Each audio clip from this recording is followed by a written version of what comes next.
Hi everyone, this is Erin, and I've got a story here for you I received today. It's Saturday, October 8th, 2016, and I believe this is written by Schaeffer Cox. It's called Ace and Baron, a story for Seth.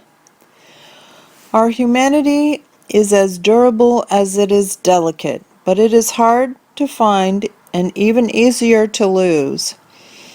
It is a hard road for those who know what it is to be human. But we must seek it with all our heart and guard it with all our life. For that is the reason we are here, and it is the story of our lives. This is one such story. Chapter 1. Ace had never actually seen Baron before, but he had heard lots about him. Baron lived in Germany. Germany was at war with France. So that meant Ace and Baron were at war with each other. Baron, Ace was told, flew an all-black biplane. Biplanes in those days had machine guns mounted on the nose of the plane. They also had bombs under the belly of the plane. Baron had dropped 2 bombs on the town where Ace lived, blowing up a train station and a train that was stopped there. When Baron tried to fly back to Germany after dropping the bombs on the train station, the French sent up their best fighter pilots to shoot Baron down before he got back home. The French fighter pilots caught up to Baron and started shooting at him. Dun dun dun dun dun dun dun dun dun dun dun dun dun. The French pilot kept Baron's black plane in his crosshairs as he sent the bullets streaking towards him, leaving a tracer tail of light. Zip, zip, zip, zip, ting was the sound of the bullets as they whizzed past Baron's head and one hit his wing. Baron looked over his shoulder and saw 3 French planes chasing him, and one was shooting. Baron could see the French pilot's face light up from the muzzle flash of the machine gun as it fired. Baron knew this was serious. He turned back around, put his goggles on, tightened his seatbelt, and revved his plane up to full throttle. What he did next was very, very brave and very scary, and that's just what Baron was known for. He pulled up like he was going to do a loop, but when he got to the top of the loop, he rolled right side, and he was headed right at the plane that had been shooting at him. The French pilot was caught by surprise. Baron was headed straight for him at full speed, and he was shooting. Zip, zip, zip, zip, whop, whop, whop. Baron's bullets tore into the French pilot's engine and propeller. His engine started smoking and spraying oil. About a second later, Baron's plane, black biplane, roared past with a deafening growl and a powerful whoosh of air. The Frenchman had been shot down. His engine was now on fire and he was headed for the ground. If he didn't bail out soon, he would crash and die for sure. He unbuckled his seatbelt and climbed out of the cockpit onto the wing. The flames from the engine fire burned his face, but he jumped out of the plane before they had time to burn him bad. He pulled the ripcord on his parachute as soon as he was clear of the plane and the trail of black smoke it left behind. His chute opened up and he found himself covered in oil floating down to the earth as he watched his flaming plane crash into a big grassy field, exploding into a huge ball of fire. But Baron wasn't finished yet. He still had 2 French planes after him. After Baron had shot down the first plane and gone zooming past him so close, Baron hit the black smoke that was trailing behind the Frenchman. Baron's all-black plane blended perfectly with the trail of smoke he was flying in. In fact, he blended in so well that the other 2 pilots couldn't find him. They wondered for a moment if he had crashed. Then, from out of the black, thick smoke came Baron. He turned hard, trying to get behind the closest Frenchman. The Frenchman turned also, trying to get away. But it was too late. Barron was on his tail. The Frenchman quickly went into a loop to try to loose Barron, but Barron was an expert pilot and followed the Frenchman perfectly. The Frenchman started to panic. He knew that as soon as Barron could get him in his crosshairs, bullets would come ripping through his plane. Before he was even done with the loop, the Frenchman unbuckled his seatbelt and drove out of his plane. At that very minute, bullets from Barron's machine gun ripped through his plane. They must have hit his fuel tank because the plane exploded in midair. The Frenchman tumbled through the sky for a few seconds before pulling the ripcord on his chute. The third plane had gotten so scared that he had turned around and was racing back to the air base he'd come from. Barron could have chased after him, but he didn't. He thought it would be best to leave a survivor to tell everyone back at the French base about the horrible, the scary, the all-black Barron. Ha ha ha. Chapter 2.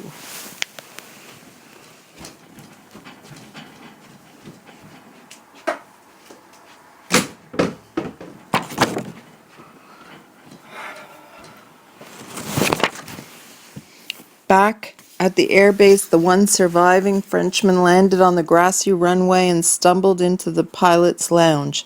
He got a cup of coffee and sat down on a couch. He tried to sip his coffee, but he was so scared his hands were shaking. He spilled coffee on his coat a few times before his friend noticed how bad he was shaking. "Give me that coffee. You're just going to burn yourself," his friend said as he took the coffee cup from him.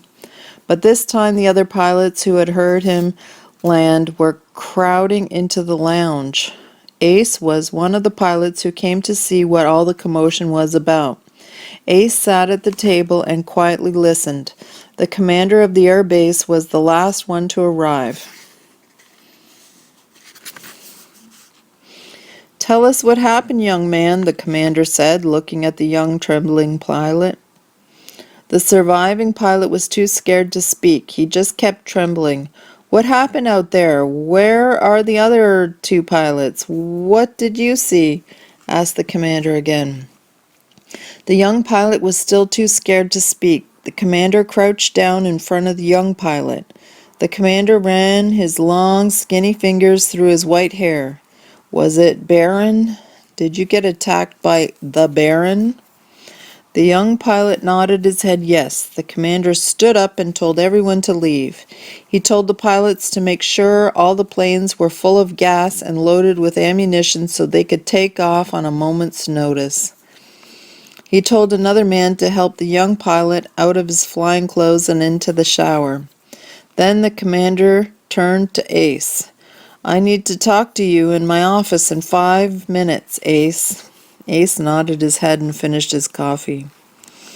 Out on the airfield, all the planes were parked side by side in a long, long line. The pilots whispered to one another about the different stories they had heard about the Baron as they topped off the planes with gas and double-checked the guns. "I heard he never loses a dogfight," said one pilot. "I heard a story about a pilot who emptied his machine gun into him and he didn't go down," said another. "He must have missed him. Either that or he is bulletproof." A pilot carrying a box of ammo shouted from the other side of his plane. "Nobody's bulletproof. He must be a ghost." Just then the commander walked by and overheard the pilots talking. "Now listen here, fellas.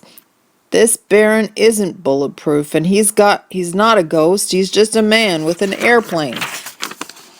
And he can be shot down just as any of the rest of us. The same as any of the rest of us. Now, don't be getting each other all worked up and scared, okay?" "Yes, sir," answered the pilots in unison.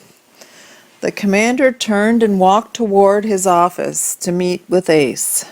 The commander found Ace waiting in his office. He sat at his big oak desk and rocked back and forth in his chair. Ace, we need your help. You are the best fighter pilot in all France. You're the only one who can beat this Baron. I'm sorry. Everyone is so scared of him. If I asked these pilots to go up against Baron, they would be so scared they would wet their pants. I know he's really good, but you have to try to be better than he is. You have to shoot down Baron. If he is really good, if you don't, he'll shoot down all of your planes and maybe even drop a bomb on this very airbase. Ace scratched his chin and was quiet for a minute. Finally he answered, "It's true that everyone is afraid of Baron. I know I am, and I'm usually not afraid of anything. But Baron had never lost a dogfight. He shoots down anyone who gets anywhere near him. I'll try to shoot him down, but I'm going to have to use some sneaky tricks to win." The commander smiled and shook Ace's hand. "That's the spirit. What do you need from me, my friend? Whatever you need, it's yours." "Okay, first of all, I won't be needing any bombs," said Ace. "It will likely be only air-to-air combat, and bombs are for ground targets. What I want to try is a smoke bomb that makes the same color of black smoke as when your plane catches on fire. My idea is to keep the bomb on the belly of the plane and light it off so it looks like I got shot down. That way I can trick Baron into thinking he shot me down when really I'm just fine. Can you make me a smoke bomb like that?" "Oh, yes, I'll have them start on that today," answered the excited commander. "Great. The other trick I want to try is 3 machine guns instead of just one I have right now. On my plane, I want to leave the one on the nose where it is and add one under each side under the wing.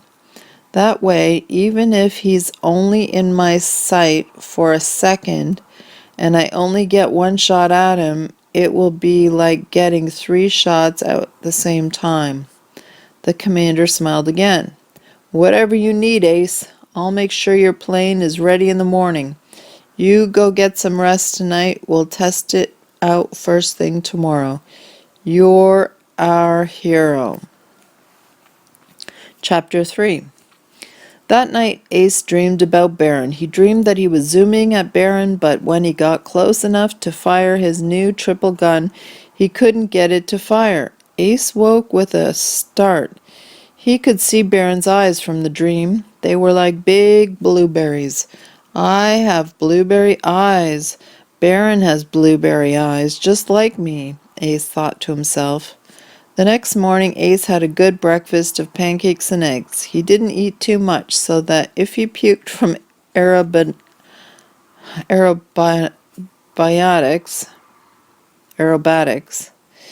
it wouldn't be as much puke on his plane. The mechanics had stayed up all night mounting the triple guns and the specialty-made bombs to his new plane. Everything was ready for him to test out.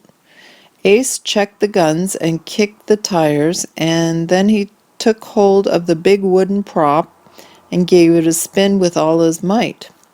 Ta-pah! The engine didn't start. He tried it again. Tu-pah! Still nothing. He grabbed an oil can full of gas out of his toolbox.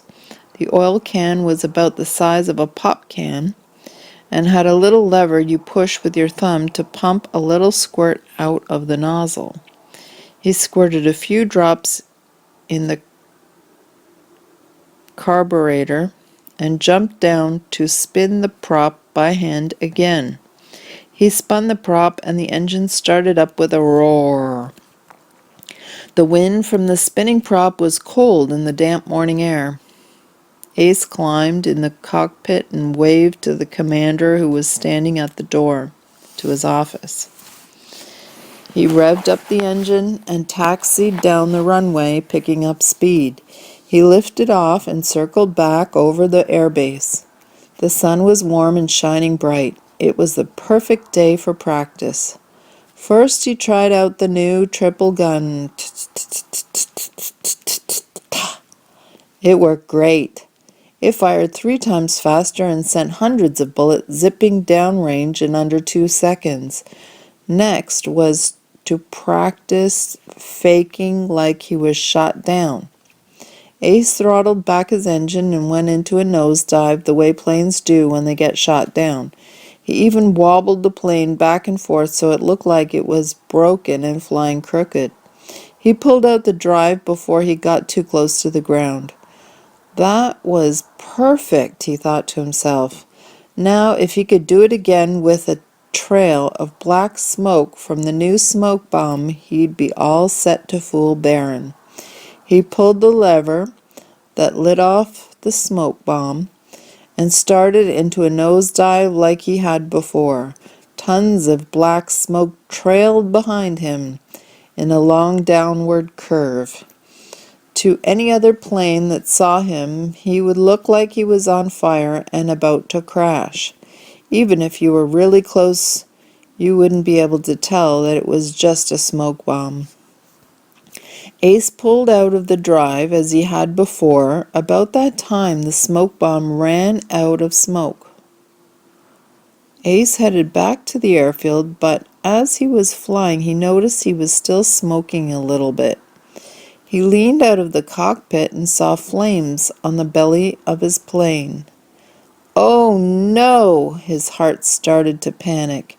He knew if the fire got to his gas tank, the entire plane would blow up. That would mean certain death for Ace. Suddenly Ace had an idea. At the far end of the grass runway was a wheat field. The wheat was about waist high and was wet with dew from the night before. His plan was to land in the wheat field and let the wet, tall grass put out the fire as he came to a stop. He was super scared and almost felt like crying, but he put the fear out of his mind so he could do a good job of saving the plane and his life. He touched down as light as a feather and heard the sound of sopping wet wheat smearing down the belly of the plane. It sizzled as it licked the charred hot spot. When he came to a stop, a cloud of stinky steam and white smoke wafted around the plane. Ace tumbled out of the cockpit coughing. The fire was out, thankfully.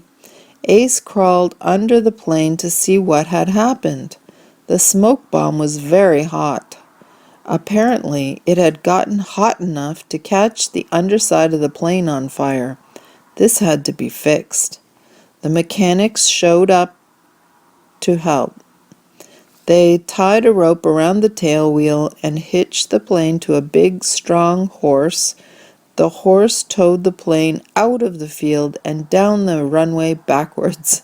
Ace stood riding on the wing. Chapter 4. When Ace and the mechanics got back to the base, the town mayor was there, along with a crowd of people. The mayor had brought a band. They were playing patriotic songs, and everyone was gathering around to hear the mayor give a speech. When the mayor spotted Ace, he asked the commander, "Is that the young man right there?" The commander nodded. "Yes." "What's his name again?" asked the mayor. His name is Ace," said the commander.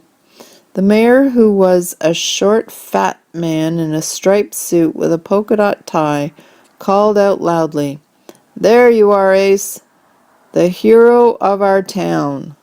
The crowd cheered for Ace. The mayor went on, "Today is a day of danger for the people of our town. We live in fear and terror because of an enemy that hates us and wants to kill us all. That enemy is Germany, and the evil mastermind of the attack on our beloved train station is that vicious murderer, the Baron. The Baron hates us because we like to eat fine cheese and because French girls are pretty. But I, as your mayor, promise that we will hunt down the Baron and bring him to justice." The crowd cheered and clapped their hands. The mayor pulled Ace out onto the stage with him and lifted Ace's hands up in the air for the crowd to see. The crowd cheered even louder and started chanting, "Ace, Ace, Ace!" The mayor put a wreath of flowers around Ace's neck, then turned to the crowd and announced, "This young man is a hero. He's going to save us from the evil Baron. And when Ace comes home with news that Baron has been killed, we will have a parade for Ace, and the whole town will have a party just for him." While the mayor had been giving his speech, the mechanics had put a cookie sheet on the belly of Ace's plane so that it would block the heat from the smoke bomb. That way, the plane wouldn't catch on fire. The mechanics told Ace his plane was ready to fly again. Ace made his way to his plane with a crowd all around him. Pretty girls gave him flowers and winked and blew kisses at him. Old men saluted him, and young boys ran around with toy airplanes that looked just like Ace's red and white plane. Ace climbed into the cockpit of his plane and tied it on his scarf. The mechanics made the townspeople stand clear of the prop. Then one of them gave the prop a good spin with both hands. Ace's engine burst to life like a thunder.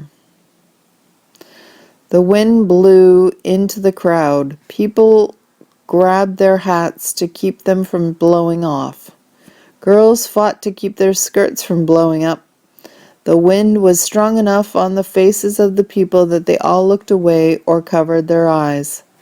All of them, that is, except a young daddy and the baby he was holding in his arms. They looked Ace right in the face through the blowing prop wash. The father and son didn't look away. They didn't even blink. They had bright, clean blueberry eyes. Ace looked into their eyes and instantly remembered Baron's blueberry eyes from his dream the night before. Everyone in the crowd scattered, and the father and son were the only ones left. Even as Ace revved up the engine and started to taxi away, they did not move. Ace lifted into the air and left crowds and cheers behind. He couldn't stop thinking about the baby's blueberry eyes. He thought about the father's eyes, about his own eyes, and about the Baron's eyes from his dream. He put it out of his mind and focused on his mission. It wasn't his job to like the Baron. It was his job to kill the Baron. And he could very well do that if he couldn't very well do that if he was always thinking about his blueberry eyes, about how he and the Barons weren't that different, about what it might be like if he and the Baron were friends.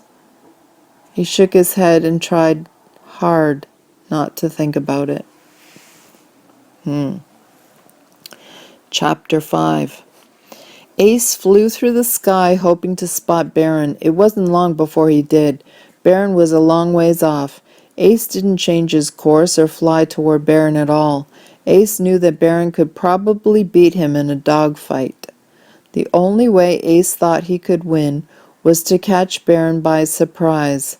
Ace's plan was to let Baron sneak up on him. Then once Baron started shooting, Ace would light off the smoke bomb to fool Baron into thinking he was going down. Once Baron thought Ace was shot down, he would surprise attack. It was a long shot, but it was all Ace could do. He felt his hands tingle with fear as he held a steady course and watched Baron sneaking up on him out of the corner of his eye. Baron came in low and from behind. Ace's heart was pounding. That's close enough, he thought to himself, and he began to roll his plane to one side and dive to escape from Barron. Barron followed Ace through the roll and dived with masterful precision. Ace knew that the moment Barron was in range, he could start shooting. He would start shooting. Sure enough, just as Ace had anticipated, Barron's guns burst to life the second Ace was in range. The bullets were passing Ace overhead. Ace pulled the lever that lit off the smoke bomb. The trail of thick black smoke blocked Barron's vision. Both planes swerved, Barron to get out of the smoke and Ace to get away from the Barron. Ace had to convince Barron that he had hit Ace. He had to make it look real.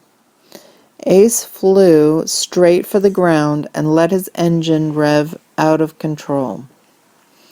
Barron circled overhead watching. If Ace didn't think of something fast, Barron would just keep watching until Ace ran out of smoke and the trick would work. Ace looked around. The ocean was nearby and there were clouds over the water. Ace thought maybe he could make it into the clouds before his smoke ran out. He zoomed towards the clouds. They weren't very high above the water. If Ace didn't pull up fast when he got into the clouds, he would crash into the ocean. Ace was almost there. Barron still circled overhead, watching. Shortly after, Ace got into the clouds and out of Barron's sight. The smoke bomb ran out. Ace pulled up sharply and circled back around. He couldn't see Barron, but he could hear him coming in for a closer look.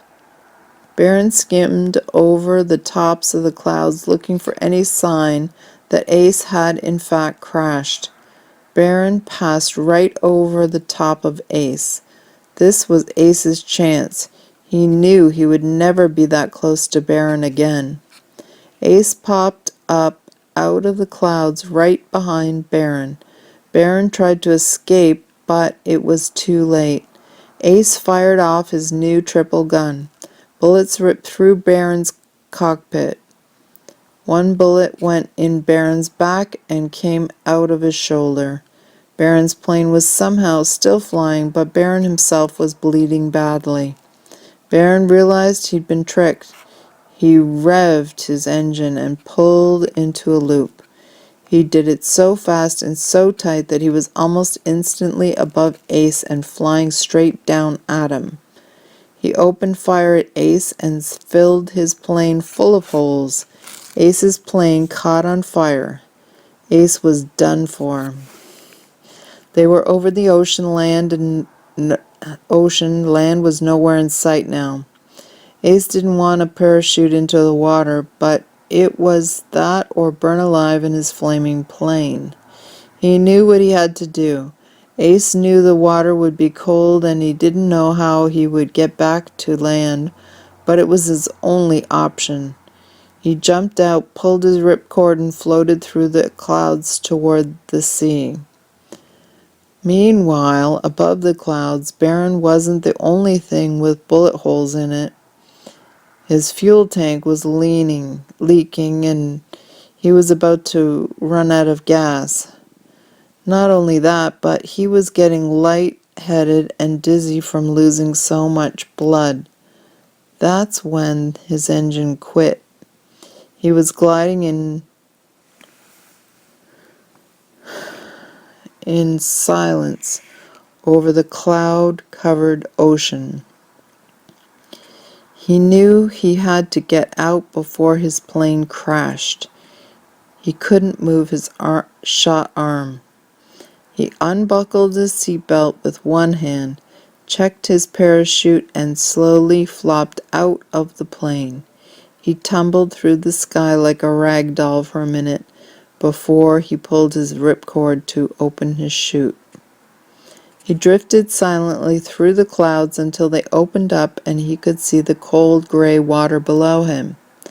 Land was nowhere to be seen. but he did spy a log floating in the waves. He tried to steer towards the log. He knew he would not have the strength to swim after being shot and losing so much blood. Chapter 6. Ace had splashed into the cold water, gotten out of his parachute harness, which promptly sank, and started swimming. He didn't know where he was. It was just cold gray water in all directions. Ace swam and swam until he was too tired to swim. Then he swam some more. I'm supposed to drown out here, he thought to himself. He swam on his back, looked up at the clouds, and thought about dying. No, don't die, he said out loud. He shook his head and looked around. He saw something floating in the distance. Was it for real, or was he imagining it? He looked again. It was getting closer. He swam for it. As he got closer, he could see that it was a log. If he could just make it to the log, he could keep from drowning. The log was close now, close enough to reach, but there was something on the log. It looked like a man. It was a man, a pilot. It was Barron. He was slumped over the log with his back to Ace. As Ace got closer, he noticed there was blood in the water. He didn't know if Barron was alive or dead. Ace grabbed hold of the log. The log bumped and shook as he adjusted his grip and caught his breath. Barron didn't move. The waves lapped against the log. Barron's white scar floated like a cloud in the bloody water. Ace was quiet for several minutes. He had to know if Barron was alive or dead. He moved to the other side of the log and crept closer to Barron so he could see his face. Barron's face looked sad and was motionless. Ace could smell Barron's aftershave. He could also smell gasoline from the crash and blood from the wound. Barron was wearing mirrored goggles. Ace looked into Barron's face, but saw his own face in the reflection. He stared for a long time. Ace saw his own blueberry eyes reflected back as he pulled Barron's goggles off. There, looking back at him was Barron's eyes. They were clear and bright blueberry eyes. Just then Barron's lips moved. So, this is how it ends for us, he whispered. Ace felt cold and could feel a lump in his throat. What do you mean? Asked Ace. I am shot badly and we are far from shore. We will both die here. I'm glad you're here. I don't want to die alone. Now I won't. I'm glad you're here. Barron smiled, a delicate smile, as a tear ran down his face. Ace started crying too. I'm sorry, I shot you. I've killed you. I'm sorry. I don't. You're not. Barron stopped him. I shot you too, he whispered. Ace wiped his tear and asked softly, Why? Why? I guess because I thought you were bad, whispered Barron. I thought you were bad too. Everyone told me you were bad, Ace said. The two men looked into each other's eyes, not knowing what to say. They were silent for a long time. Nothing they had been told mattered any more. Ace moved closer to Barron. He took Barron's white silk scarf off of him and pressed it into his wound to slow the bleeding. Ace held it firm into Barron's shoulder. Barron reached across the log and held Ace's hand. He didn't say a word. The sun was settling, and it wouldn't be It would be dark soon.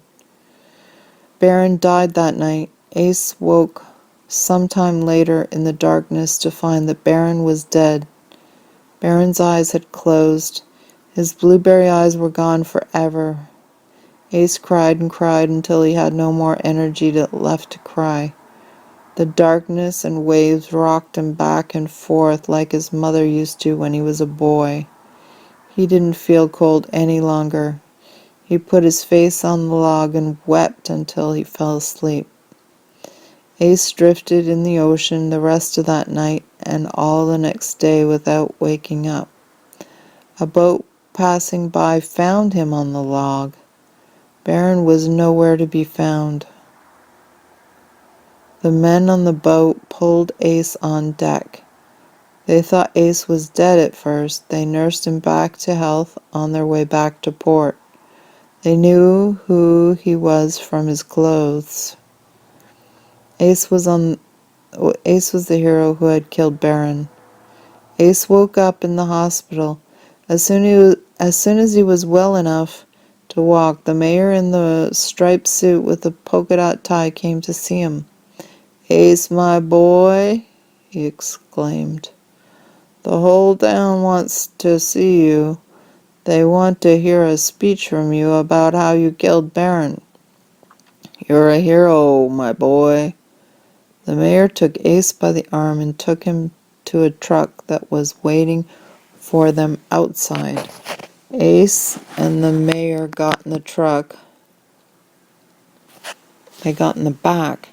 A nurse handed Ace a bag of his belongings in it.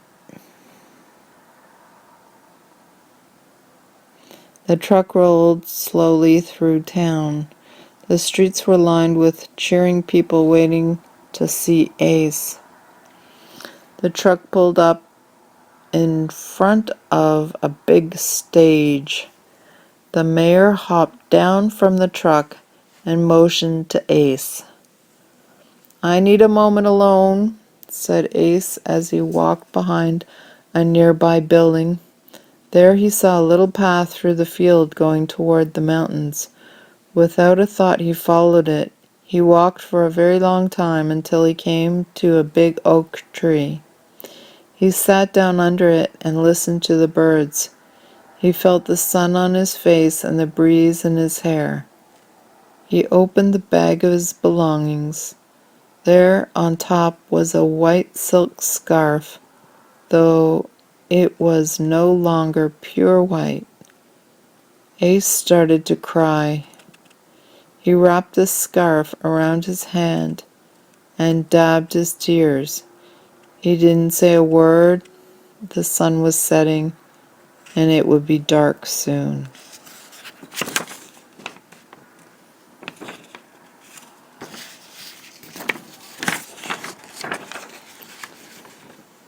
The end.